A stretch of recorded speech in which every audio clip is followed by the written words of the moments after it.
Hello guys, तपाईहरुको new भ्लगमा स्वागत छ। म यहाँ सन्चै तपाईहरुलाई कस्तो छ आशा गर्दछु तपाईहरु पनि आरामै हुनुहुन्छ होला।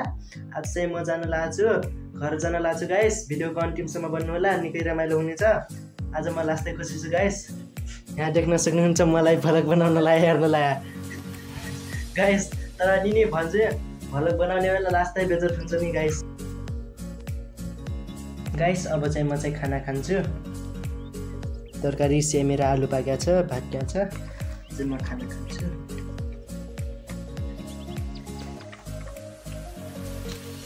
मिठो छ।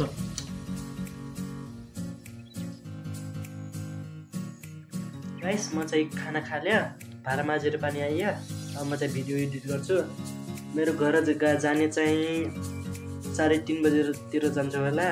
लगभग 1-1.5 घन्टा लाग्छ घर पुग्ने। अब म चाहिँ भिडियो एडिट गर्छु गाइस। अब म चाहिँ घर जाने तयारी गर्छु। कपडा सपडा प्याक गर्नु पर्यो। हेर्नुहोस् तपाईहरु कतिका कपडा प्याक गर्छु। 1 हप्तालाई जान लाग्छु। बिदा त 1 दिन मात्रै छ, भोलि मात्रै हो बिदा। अनि पर्सि शुक्रबार भइगयो, निकुर्सी शनिबार भइगयो, आइतबारदेखि बल खेल्ने छ। अब म चाहिँ कपडा प्याक गर्छु, हेर्नुहोस्।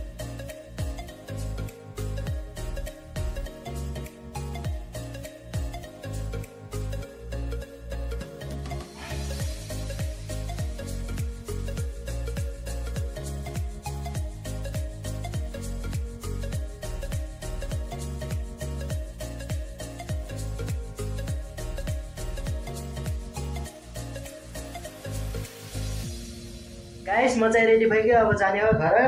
झोला पनि प्याक भइगयो। अब जान्छु घर चट्टा लाएर ढङ्गटकन गर्दै।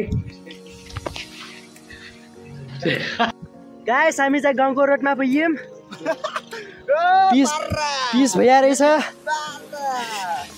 पिस भइया रहेछ, मलाई थाहै थिएन। गाउँको रोडमा पुग्यौँ। म गाडीमा चढ्या, त्यस्तो भ्लग बनाएन, लाज लाग्छ त्यही भएर। अब जाने हो। यताभरि पिस भएको छ, गाउँको रोडभरि पिस भएको छैन होला। लग्छु तपाईहरुलाई गाउँमा। गाउँ आजै रिभिल गर्दैन, पछि गर्छु गाउँको रिभिल।